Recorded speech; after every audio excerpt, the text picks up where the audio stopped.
what's a lesson from fighting that directly translates into everyday life? I would speak more in the scene of, let's say, when you're actually in the fight. Okay, you're in the fight, there's a lot of chaos, violence, but you need to remember to stay calm. You need to keep breathing. Keep breathing, stay calm, and then make your next best move. For life, we were talking about how it's a roller coaster. Things you could be here and then they just drop. You know, you got to stay calm.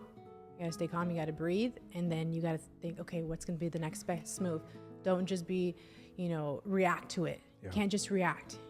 You have to make calculated, decisions. Stay calm, and then you go. Welcome back to another episode of High Value Discussions. I'm excited to welcome back this guest for her second appearance on the show as she gears up for one of the biggest moments of her career, fighting on June 13th at the Tech CU Arena in San Jose, California. In this conversation, we pull back the curtain on what it truly costs to pursue greatness in mixed martial arts, from the relentless training and daily sacrifices to balancing life as a mother and as an MMA athlete. She shares the realities that most people never get to see. We also dive into the darker side of the fight game, the physical, the mental, and the emotional battles that often go untold. If we're talking about the future of women's MMA, my guest today deserves to be in that conversation. Ladies and gentlemen, I give you Veronica Mendoza.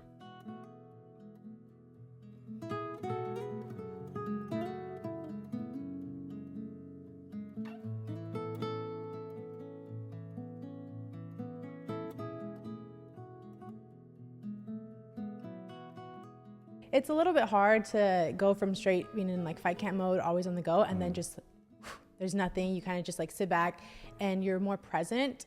But I want to say it's something I'm grateful for because I get to be more present with my family on the things that I kind of missed out on because I was so locked in with fight camp. No, I can't go here. It's practice, training, home, eat, sleep, mom. That's it. So I will say time almost slowed down a little bit, and I am grateful for it because my daughter's getting big she's doing something new every day.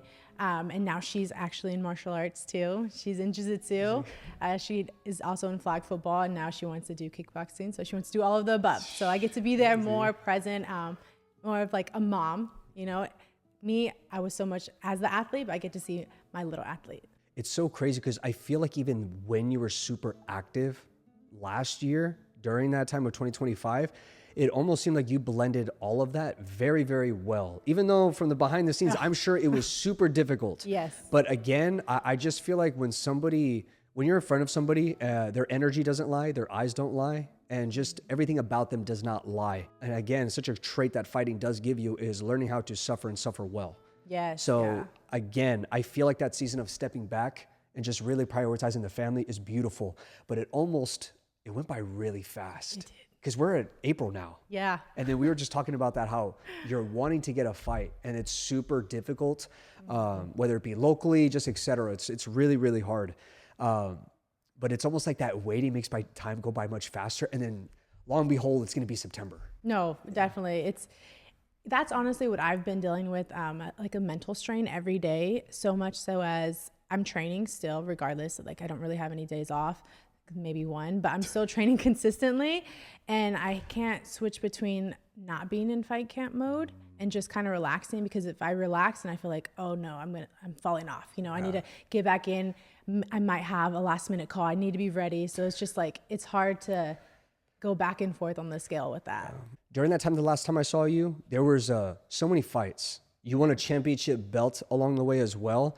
And then I believe in your your last bout, you did suffer a defeat. Yes. And I remember when you posted a video reflecting on the loss, respecting your opponent, respecting the promotion, respecting the whole event, respecting the whole night in general. I genuinely admire the way you conduct yourself, both winning and both losing. So again, you're an amateur right now and you haven't hit professional. And again, that is a different kind of maturity, because when you do approach the professional level, it will show. And you right now have the maturity of a professional. And then when you reach professional, it's almost just going to be like you're an OG. You know what I'm saying? Yeah. How do you navigate both the wins and both the losses, especially in that season where you had such momentum? And then at the end of the year, that happened. How did you navigate all that? Well, of course, nobody likes losing. It sucks, especially when you've done everything right for your fight camp, you know, down to the T. You trained as much as you could. The game plan was, you know, everything was going great. And then it's just like that 1 second. And what bothered me the most is it was 20 seconds left in the round, the third round, and I got armbarred. It sucked. I'm not gonna lie, it did suck a lot, but I kind of just sat back. I let my emotions, you know, go. You just gotta feel it. Don't. I always say, don't fade away from it. You gotta face your problems. So I let the emotions go, and then I kind of reflected. I reflected, how did this fight camp? How was it different than my last? Was my mental, was it there? And I'm gonna be honest, it wasn't. I tried to play it off as best as possible, you know, but it just wasn't there. And everything leading up to the fight was the result of why I lost. And I accepted it. You know, I talked to God. He talked to me, and I truly believe that loss was supposed to happen because I needed to readjust. I needed to be redirected into something else. So I use that more as like a stepping stone to progress as a fighter, not so much as being a sore loser, like, oh, dang, you know, I shouldn't have lost, blah, blah, I should have won that fight. Like, no, sometimes you do need to lose. And you need to lose in life too, because I feel it was a struggle to go through that loss. I was winning back to back, and then boom, end of the year. You know, I was telling my family, oh yeah, I'm gonna end this year off great, guys, you know, and it happens. It really does happen. But I actually have a tattoo. It's my first tattoo on my, that I've ever gotten. It says, without struggle, there is no progress. So right there, without the struggle of me losing, I don't think I would ever have more progress as, you know, kind of being a little big-headed, I guess you could say. Yes. I don't ever like to show that, but kind of like, I've been winning, you know, I'm doing good. And then God was like, no, you know what, let's settle down a little bit. There's some things you need to tighten up, and I'm thankful for it. I am. Being with you now from the last time I saw you, you're different. You know, there's something different about you. But again, that's through seasons. You know, as you progress, as you evolve in your career as a mother, as just a person, as you as an individual, there's change there. And what you do on a constant basis requires you to change. I don't see how somebody in your shoes could not change. In my eyes, from an outsider, from somebody who is like knowing and has full faith that you are going to go to the UFC and that you are going to be a future champ, but how does somebody navigate that? The demands of what it costs to be able to get there? Because that's the aim. The aim is for you to be a godly woman. The aim is for you to be a phenomenal mother. The aim is for you to be a world champion. But within those requires high demand. So I'm really curious on what is that cost and what does that look like for you? Well, it is a big, I want to say like emotional cost. Very, very much. Everybody knows I'm a mom. They know I fight. It may seem easy. I may make it seem like it's easy, but my family knows when I go home how it is, you know, being drained from practice, having to go home, trying to still, you know, have a smile on my face. I haven't seen my daughter all day. She misses me. I need to be present with her. I need to take her to her activities and then, you know, rest my sore body. It is a lot. It really is. But I always think of, I'm doing this for us. And it also pushes me because I have my family who has so much faith and they support me so well that I'm not only do it for myself, but for those who believe in me. Yeah. So that really just pushes me to keep on striving. And kind of, there was, I was talking to somebody recently and they're also a fighter, and I really loved what they said. They're like, you know, we're fighting and of course you're going to be sore. Of course you're going to be tired, but excuse my language, but like, what the fuck did you think was going to happen? And I was like, dang, I was like, you know what? Yeah, like this is a tough sport. It really is. It's not for everybody.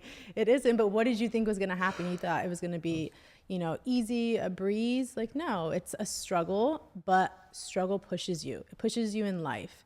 You know, you have to struggle through life. You have to find your way, because if not, then I feel like you're just going to stay the same. Struggle changes you for the better. And if it doesn't change you, then you're just going to keep going in that same circle. It's insanity. You're still super young and you still have such momentum coming your way without a doubt. But you know deep down, and I know deep down, the demands are only going to get higher for the both of us. But again, how we respond completely matters. Because if you just kind of see that as like, again, a wall and you're not willing to jump over that wall, man, You lost it. you lost it. And it's a muscle that's fun to train.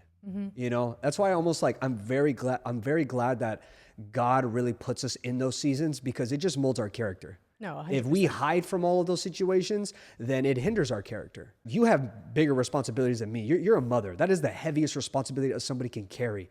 But I also know deep down that fighting required so much out of me.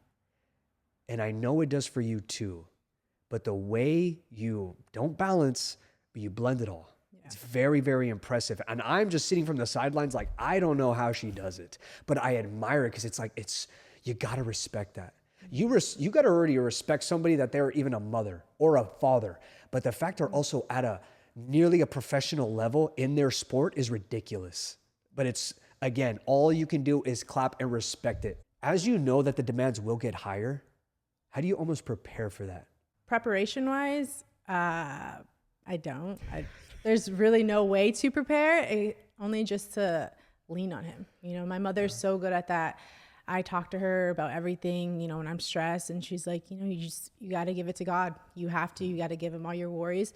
And every time when I pray and I just talk to him about like everything, like how we're talking, you know, right now, it's just, I feel a sense of ease, even if nothing has changed, like nothing changed my situation. It hasn't gotten better. Just knowing that I'm giving it all to him, and I trust that he will make things right, whether it is going to be hard, but it's going to shape me, or it's just going to be a lot more easier knowing that all my faith is going to him. You cannot prepare for things like this. You know, I love how people, best-selling authors for a specific topic of how to parent. Oh my gosh. There is none. There's like, Mom, where's the guidebook? Where's the manual? Oh my God. You're like, what book did you read for me, Mom? I know. She's like, it's still being written. I'm like, oh my God. Okay. You're almost flowing with the punches, but you're still in it. Meaning like you'll have a fight coming up without a doubt. There's time to prepare for that. There's obligations that is required of you when it comes to your daughter. You're preparing for that daily. So again, the way you show up is what you're doing already. There is no manual. The manual is just showing up. No, for sure. 100%. I would love to say that MMA has honestly taught me that in life, you don't need to win every round, but just don't quit. Just keep going. You know, you can't be prepared for everything coming your way. It's going to be tough. It may be a wall that you hit, but as long as you're willing to just keep showing up, keep grinding, you know, it'll be fine. Everything will be great. When I was an athlete, you and I share the same philosophy. When I was an athlete and how you're an athlete now, how you're very disciplined and you're very structured when it comes to like what's ahead of you. And I was very the same way, and I was very extreme. And there was a lot of guilt that came my way, where people would make me feel bad for what I was doing. People would make me feel like I wasn't going to achieve what I was bestowed upon, and I wasn't going to get where I wanted to go.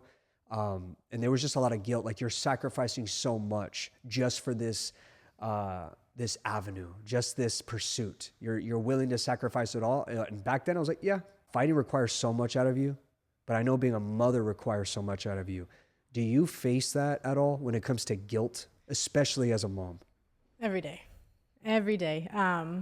You know, you hear mom guilt a lot. Whether it's whatever you do, like, oh, I have mom guilt, I'm not spending as much time with my child. I have mom guilt to the point where I'm like, oh, I'm training 3-4 hours a day. What is she doing? Does she miss me? Am I not showing her that I love her? Does she not know that, just the affection wise? But then I kind of have to reset and know that I'm doing it for a good cause, for a purpose. I'm showing her what it is to follow your dreams wholeheartedly. I'm showing her to have confidence, humility, discipline, and I know I'm not doing anything that's gonna hurt her or myself. Well, of course, you know, fighting may happen, but I'm not doing it as so much as like I'm going out partying. I'm not coming home, that type of mom guilt. You know, I have my hours where I train, and then I'm back home to her. We have a routine. Hey, Mom, how was practice? How was training? Oh, it was great. Are you ready for your practice? So that also goes into how I'm able to blend it now with mom, being a mom and being an athlete. I've always had her around it. I never, fighting is one thing, mom is another thing. No, she's come to my practices.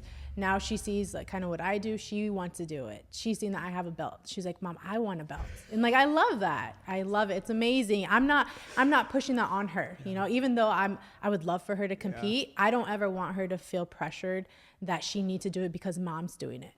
But this is an outlet. This is something that mom does, and I like to do it, so I'm going to do it. I'm like, okay, of course. You know, I love it. It's going to be amazing, you know? I wrote something down because when I was facing my guilt, there would be some times where I would be questioning myself. When I have my alone time after like the grueling training sessions and my family's out on vacation and I'm at home by myself. And I would have those questions to myself where, am I setting an example for my loved ones? Being in fight camp, especially, you know, there's always something going on. There's functions, festivities, parties. Oh, hey, is Veronica going to come? No, she can't come. She's in fight camp right now. She's training. She has to stick to her meals. And you know, you can technically go to the parties, but it's just, I'm not there. I'm not present.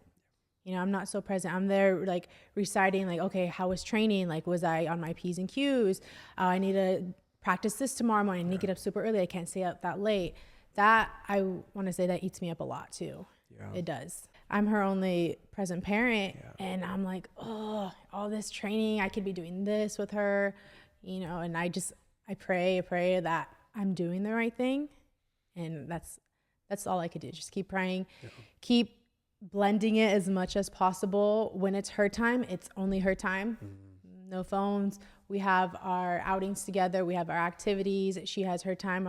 When she has her sports, I'm all in. You know, I'm not on my phone here. I'm watching her. She comes, looks at me, and like, I see you. I'm clapping. You know, she needs the validation. She's a child. Yes. What sacrifices hurt the most that people don't see? Leaving my daughter. So we co-sleep. I don't trust her sleeping by herself. I need to have her by me. But I wake up super early. I wake up at 5 and I leave to go train. And it breaks my heart. Every time I come home, she's like, Mom, you left me. So we go to sleep together and she wakes up when I'm not there. I'm like, oh. And I was like, I know, I'm sorry. And she's all, but you left me. And I just give her the biggest hug. Biggest hug. Like, I'm here now. I'm here. All here. I'm present, you know? That does. Just her little voice right there. Yeah. I've known a lot of females along the way when it comes to growing up. When they became mothers, they feel like they couldn't pursue their calling. You, on the other hand, you are pursuing your calling and you're a mother. If you had to give out a message to the mothers that felt like they were stuck from just being a parent and they couldn't pursue their calling, what would you tell them? That one's a good one. Well, just being a mom, just in general, whether you're a single mom or even if you're a dad, it's a lot. It is a lot. Having a child, giving them that undivided attention, everything that they need, the safety, the love, the nurturing, it's a lot. And so you give it all to them where you kind of neglect yourself. It's very, very easy to let yourself go. You want the best for your child. You do. However, there was also something that I would like to live by. We always talk about that we will die for our kids. I will die for my daughter. But will you live for your kids? Will you feed your body with nutrients? Will you exercise so that you have the longevity to be with them, to go outside and play with them, to be around? I want to be around to see my grandchildren.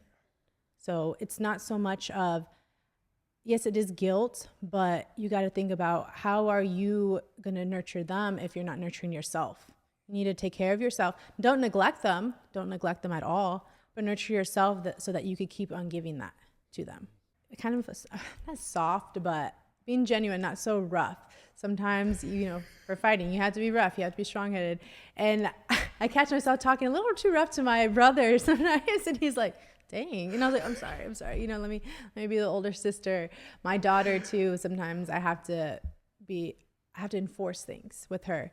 And then I see her get a little emotional. I'm like, oh, okay, have to deal with that a little bit back, pull back the fighter mode, be mom, nurturing. It's just, it's hard. It's a balance. I love knowing that my opponent was having fun. enjoying Lake Tahoe, doing this, doing that. I'm like, oh, you're having fun and I'm over here training. I loved sacrifice.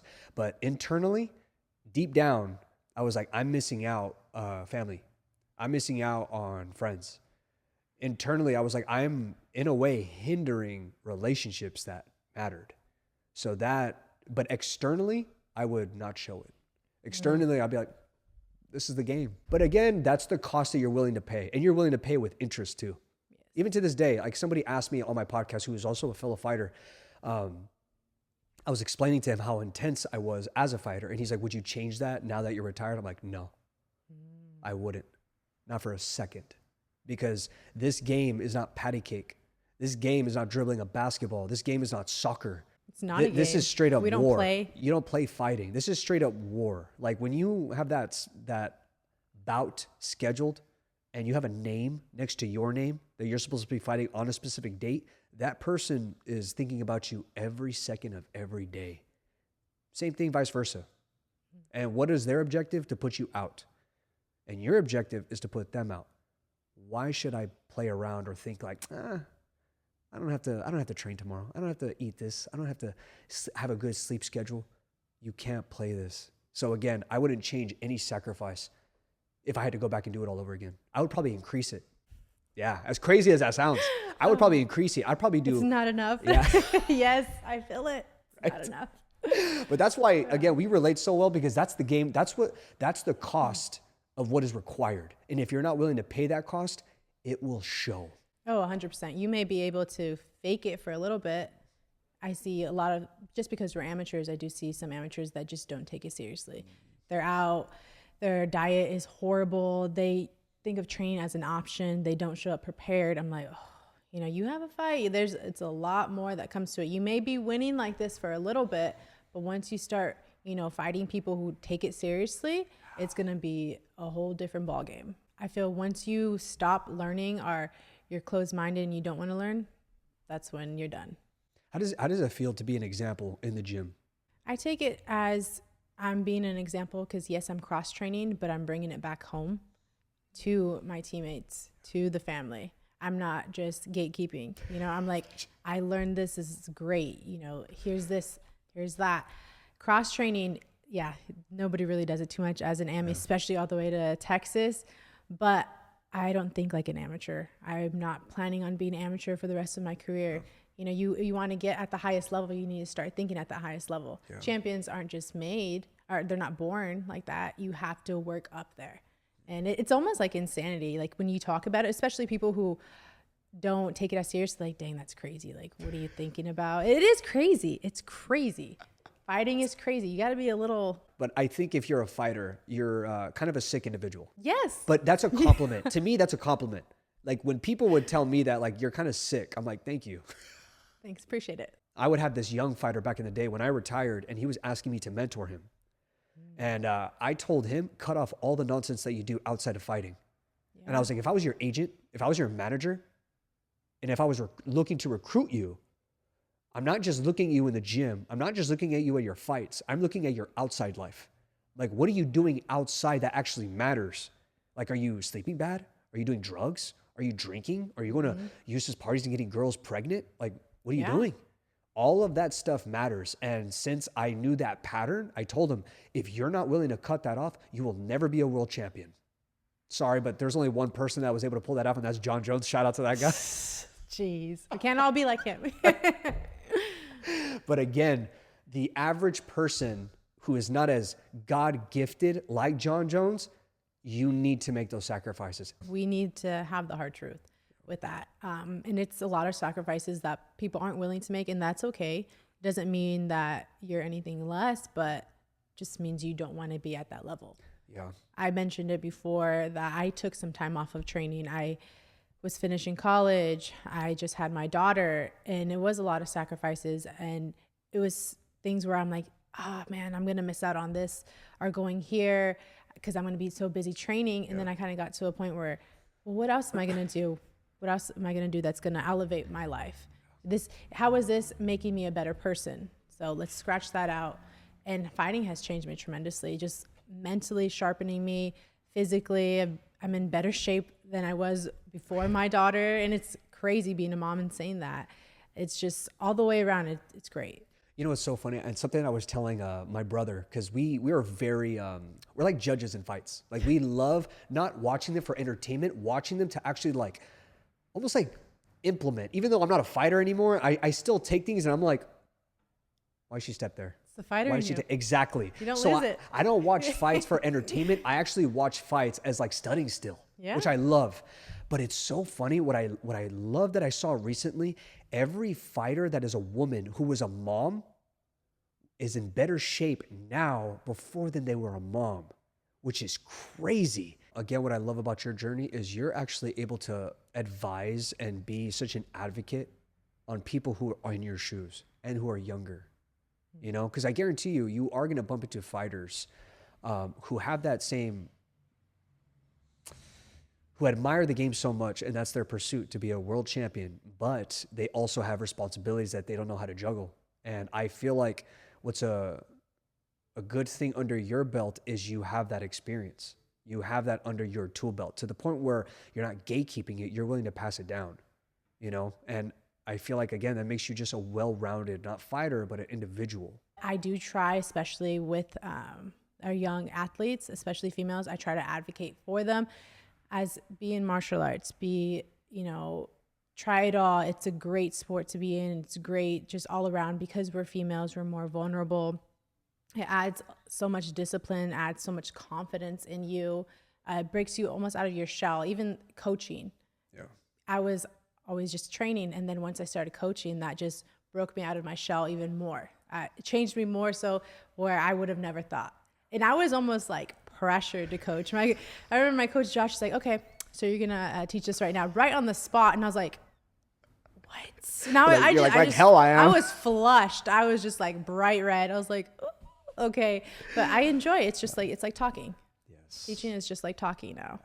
You know, what's funny? Coaching actually makes it almost like embedded into you. Yeah. So it's like, like reading. The way I process things and the way it sticks is if I express it out loud.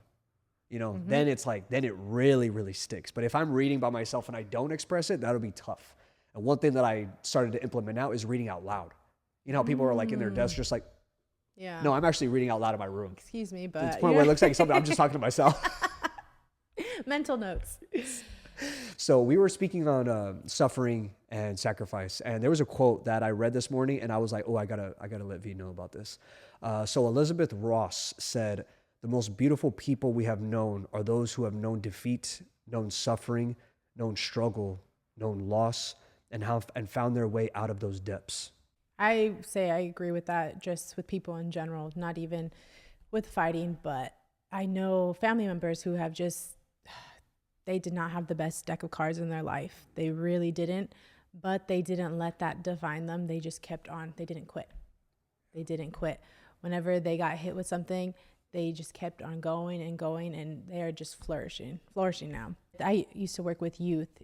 Their challenges, what they went through, I'm like, okay. And then I kind of go back into my childhood, like how I would have handled stuff like that. And we need to struggle. We really do. It's because if everything's easy, then life, you're not going to be able to handle life. I feel like I see so many kids, as soon as there's like just a slight difficulty in their life, they get like drawn to drugs. They try to suppress it. And, it's like, no, you can't suppress this stuff. Yes, you can, but it's always going to be there. Yeah. It's always going to be there. And it sucks, but it's going to help you. It's going to challenge you, and you're going to be able to overcome. You're going to get strength to keep on pursuing forward. Yeah. We need that struggle. We do. This is kind of a heavy topic. And you brought this to my attention, but it was kind of funny. This you know how I know it's God's timing, because I actually wanted to talk to you about this before you even mentioned it to me. Why? Because I saw a bunch of headlines in these past few months. The headlines where coaches, people in leadership, people who have some authority are taking advantage of those titles. Yeah. And it was super weird when we were getting this whole situated, this scheduling, and I was kind of like prepping on like, what do I want to talk to V about that's completely different from our first episode. And I was like, she's a woman, she's a mother, she is so aspirational, she has so much momentum on her side, and I was like, I want to touch on this topic with her. I don't know if she's personally dealt with things, but I'm going to ask her just in case because she is a woman and I'm sure she's seen things or heard things from past teammates. So the topic specifically is teachers, coaches, leaders, people in authority taking advantage of women of their position. So I won't say a name, but I knew a very reputable jiu-jitsu coach who took advantage of one of my teammates. And I guess this was happening for years that nobody knew about until after the fact. And I remember she came on my podcast years ago. This is when I had my first episode. She stayed a little bit after. We were like eating and chilling at the house. And she was telling me of what happened. And I was like, there's no way. Long behold, years later, there's an investigation going around right now. And I was like, wow, she told me that years ago. And now it's finally coming out.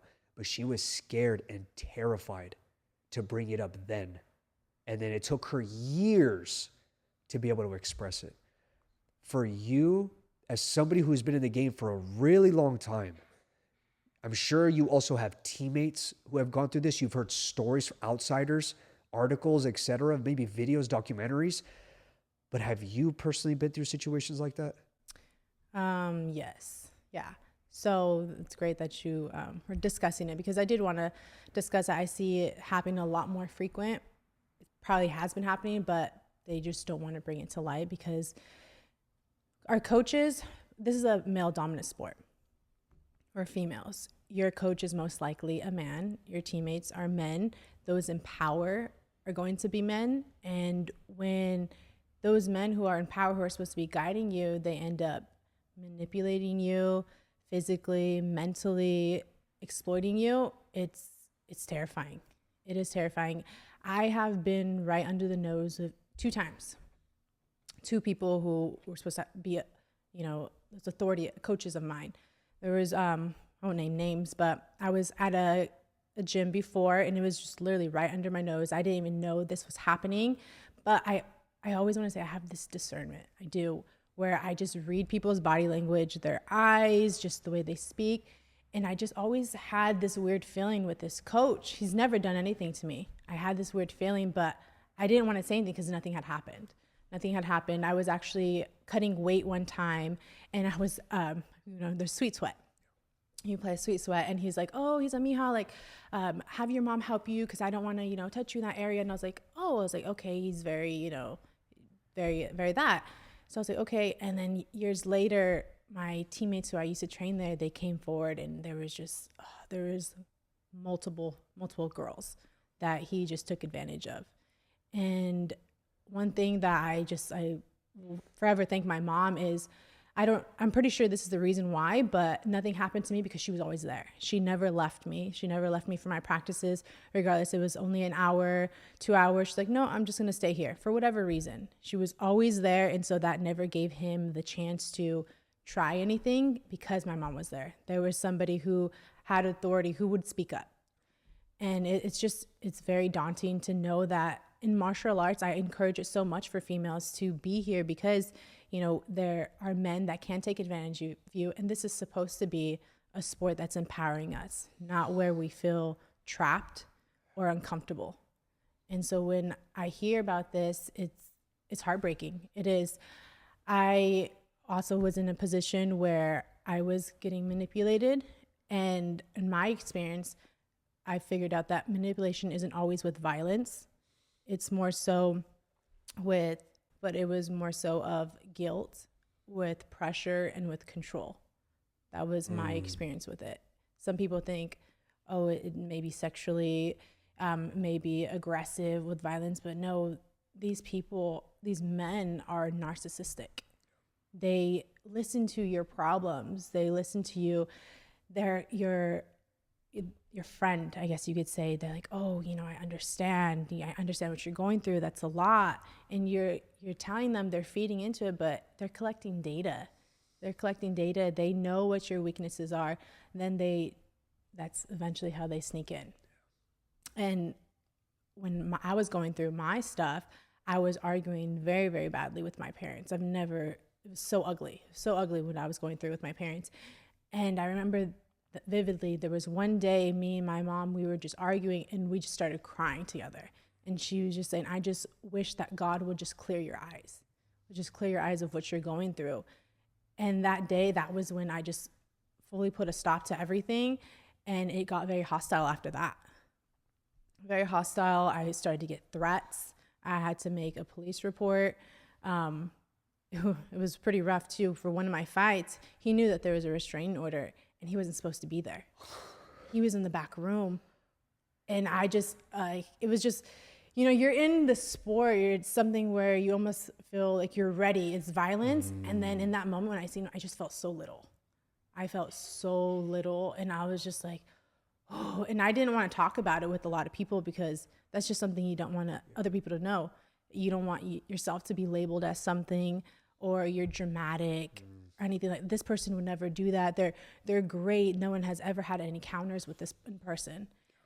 And so I texted my mom and I was like, Mommy's here. And my mom was livid. My mom was like on alert. We were looking and it was horrible. I was trying to stay locked in for this fight as well as trying to stay away. And he was just walking past me, just looking at me like if I was nothing. If I was just like, oh yeah, there's a restraining order. Is he a lot older? What? Yes, he was a lot older. Yeah, there you go. Sounds he was about a lot right. older. And God willing, I won that fight. But I want to say that was one of the fights where I never used to say I'd ever seen red, but I seen red for that fight. I don't want to say I was fighting her, but I was fighting him. And he was in the crowd. He was in the crowd chanting for the other girl, of course. But after I won that fight, it was kind of more of like, okay, you know, you try to destroy me, you try to break me down, but look, God willing, God was on my side. Yeah. He knew what I was going through. I know God doesn't like your blueprints and to interfere with other people's stuff. I could have, you know, called the police and made it a whole deal, but I was like, you know what? No, just I'll let God handle him. And God has handled him. He has in his own ways, and he's getting what he deserves. It's sad because when you hear stories like I did years ago and then how it's barely coming into light, it's frightening because honestly, to this day, it's still happening. Yeah. And somebody told me that too recently, like, why is this all happening so consistent? I was like, it's been happening. It's been happening. No one just wants to talk about it. Yeah. Like, I feel like even behind the scenes, now that I really reflect on my career, while these articles are popping up, as I'm starting to reflect, I'm like, they would look at each other like this super weird. She would give super weird body language when she was like uncomfortable doing a specific class. I was like, now it's really starting to make sense. When you really put the puzzles together, it's like, whoa. Yeah. And it's scary because some people, again, it's a male-dominated sport. And when you look around in a gym, it's filled with guys. And a lot of these guys are very reputable when it comes to even their coaching careers. And that's probably one of the biggest reasons why women don't want to speak out, because if they do, they ruin future opportunities. And I feel like that's with my former teammate, why she kind of stayed quiet is because she was next to somebody who was very reputable. This guy was coaching multiple UFC champions. If she said something, her future career might have been halted. Or if she were to say something, he would be able to leave, and that would ruin everybody's trajectory when it comes to progression in that specific field in discipline, which was jiu-jitsu. So I can't speak on this because I'm not a woman. But if you were to be able to tell somebody this, when it comes to speaking out loud, regardless of the repercussions, because women need to protect themselves. And the way that they do is speaking out on it, especially in a situation like this. Because if somebody in the gym is a nasty guy, then he needs to be exposed and he needs to be removed. Plain and simple. If we let this guy linger, it will spread like poison. Yep. How would you even navigate that and be able to, like, say, advise a female passionately and respectfully to be able to tell her, you got to speak out on this. If you hold it in, it will only get worse for you, and it will get worse for the future female who comes in here. What would you tell her? That I know it's going to be hard. Holding on to that emotional strain is going to be a lot worse than not speaking up, because it's just going to keep on eating you up.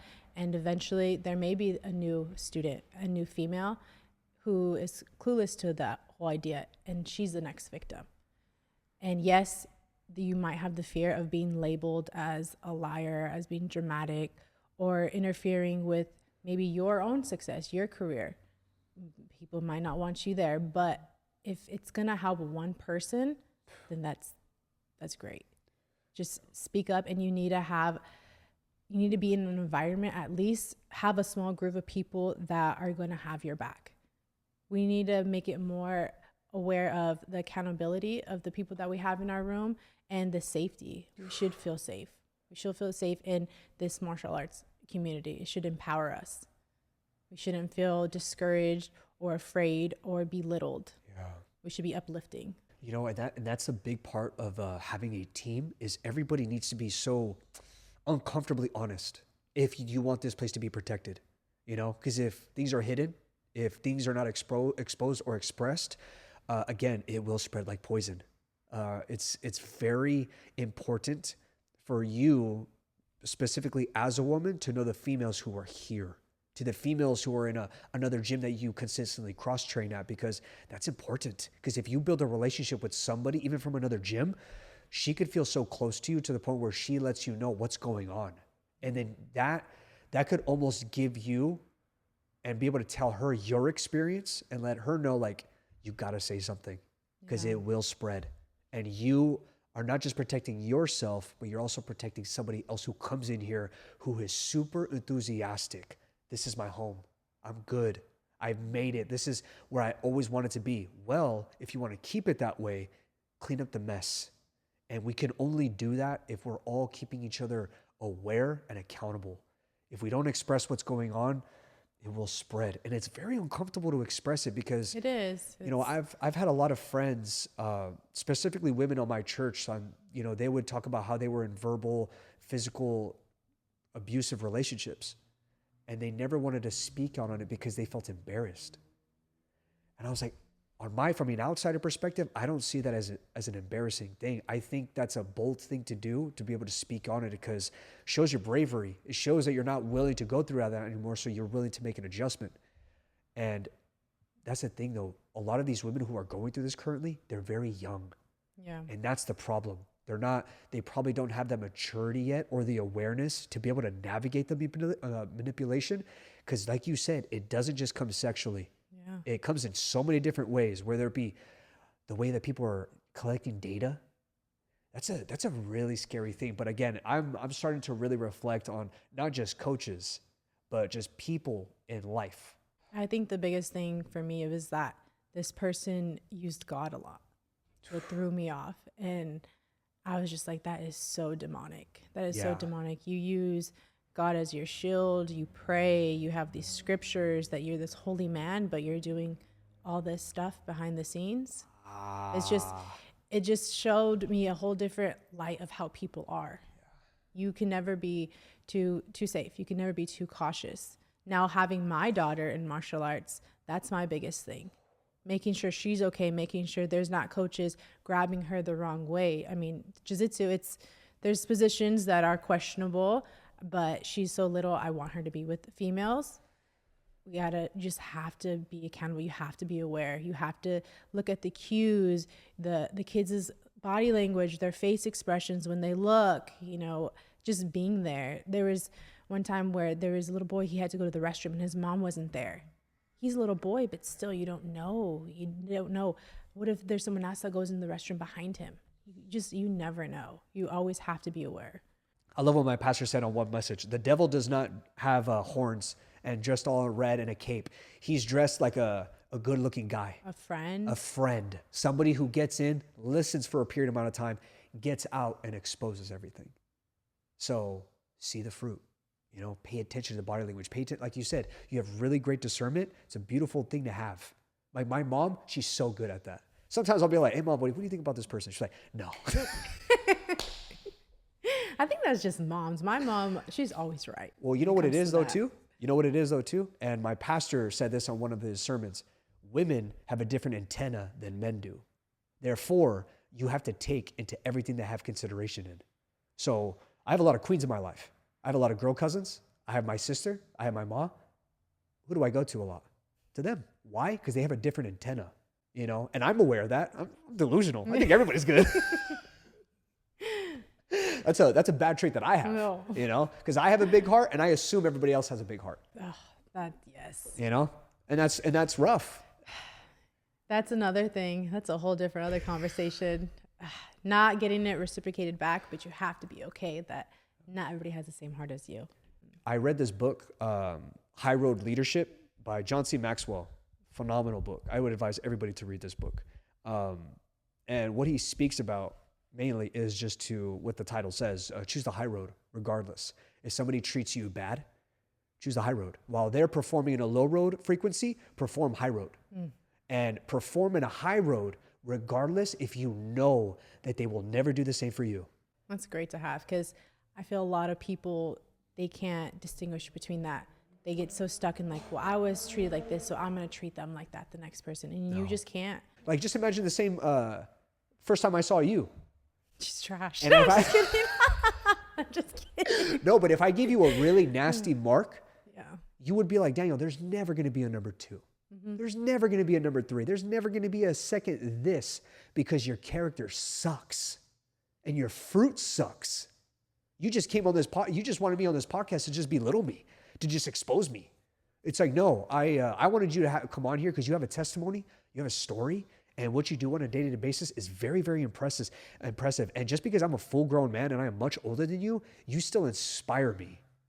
And that's one of the biggest blessings of this show, is I walk out of here better. Like, the audience, yeah, they get blessings. That's cool, but I got the best thing in the house. Actually, I wanted to ask you a question. What is one of the most impactful conversations that you've had on your podcast? Or I could re-say it. What is something that you took away with you and you still hold on to? It's very similar to a book. I probably won't memorize the entire book, but I will take something from it. Every conversation, I leave with something, and that's the most beautiful thing about it. It could be related to like topic-based. There was a venture capitalist that I went to his firm, and he gave me a principle when it comes to business. It's a good principle to have. He's like, if you don't have a real problem to solve, you're probably not going to be successful in business. And venture capitalists, they are the ones that fund companies to be able to obviously thrive and do what they want to do. Without their money, they're useless. Yeah. So a venture capitalist, before they invest, they say, do you have a real problem to solve to the world? Not just in a 5-year time frame, 15, 30, 40 years. Because if we're going to give you this chunk, we got to believe that this problem is worth solving for a long period of time.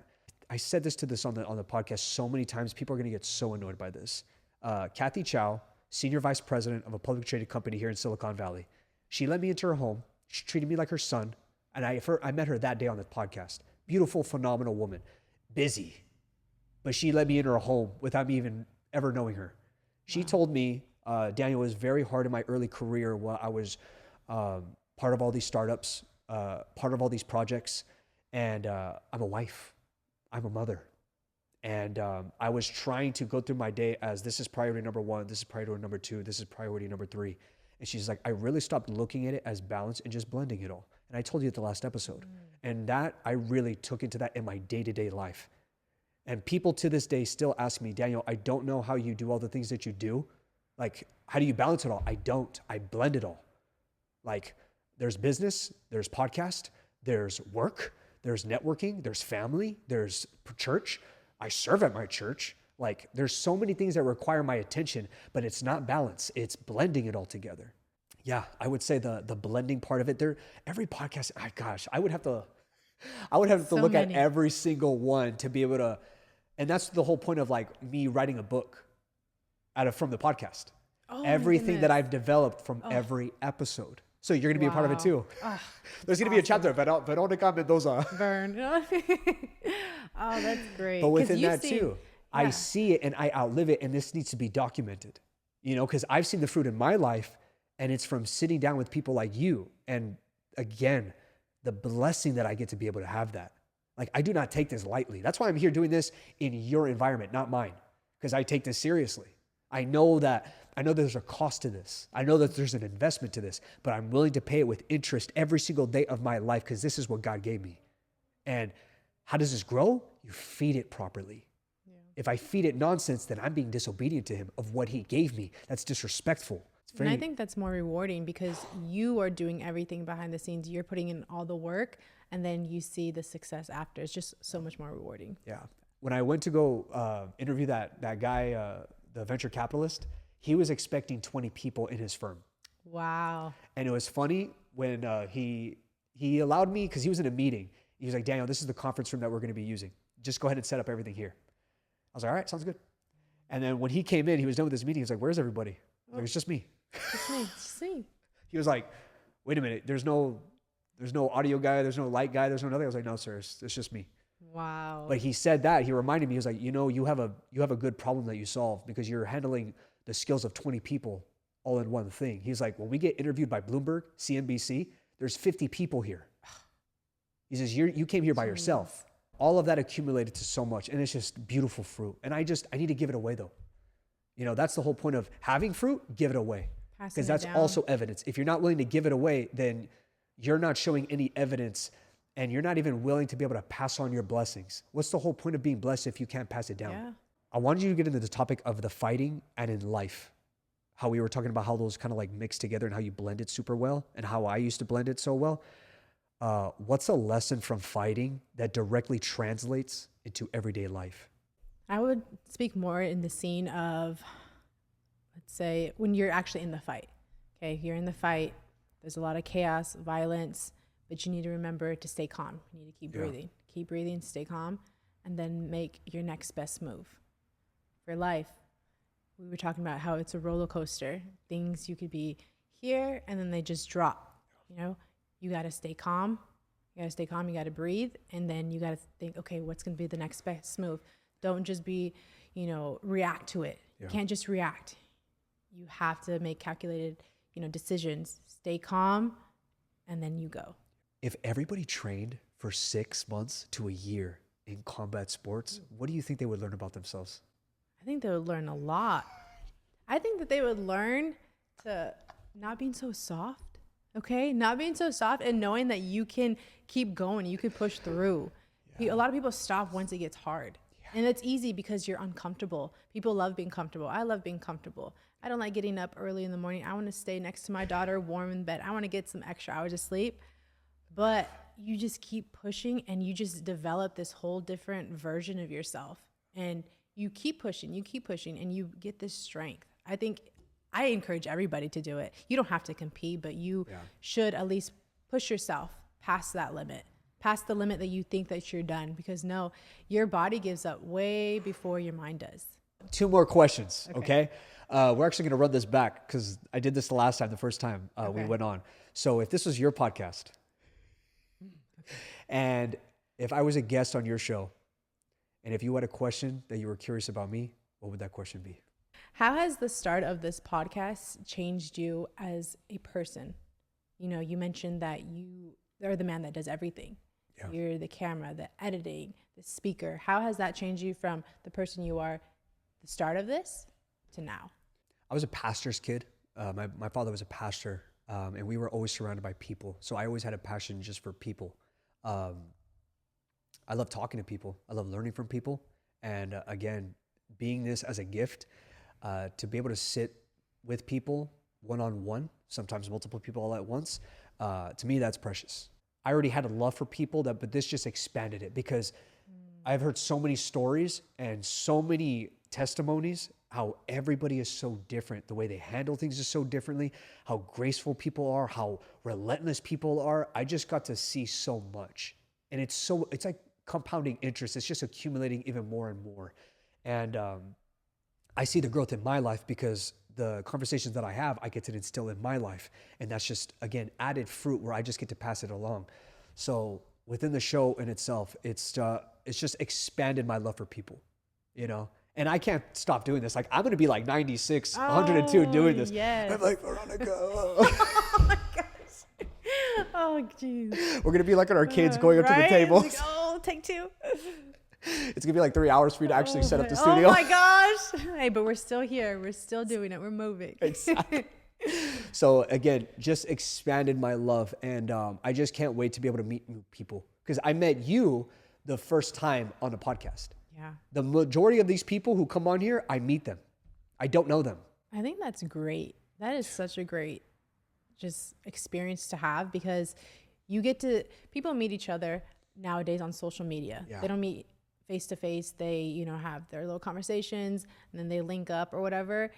And you don't really get this one-on-one, these deep conversations to really see how people are, their values, their characteristics. So I think that's amazing. You kind of just like, it's all here right in front of you. And I like social media because it's a tool, but I also don't like it because people utilize it as a priority. Me, I will take advantage of it and do this. Hey V, I love what you're doing. I admire what you're doing and the example that you leave behind. I want to talk to you. I want to sit down with you because there's something there and I want to pick that apart because that's value. And that value translates to other people where they get to instill into their life. Mine as well. So when I see people doing excellent things, I want to talk to them because there's something there. There's a story there. There's a testimony there. And that deserves to be heard and shared. And luckily for me, thank God that I have a platform to be able to, for those people to be able to express that. Social media is so beautiful. That's how I met you. That's how this is part 2 of this. This is going to be a part 3, part 4, part 5, part 6, because documenting your journey is essential because you're going to be a pro athlete one day. You're going to be a world champ one day. And there's going to come a time where we're going to be like, hey, V, remember that second episode where I told you that I said that you were already a professional athlete to me? Well, look at now. You got that belt behind you. You're a world champion now. See what I mean? Documenting people's journey is a beautiful thing. And it would be stupid of me not to take advantage of that. Not to be able to put people's stories out to be heard. Because you've never done a pod before. You would eventually would have. I've never. But this is part of your journey. This is part of your journey where you get to say, oh, I did my first podcast there. And I was a little baby. I'll remember. I'll always remember it. Well, V, my very last question for you, okay? So when it's all said and done, how do you want to be remembered?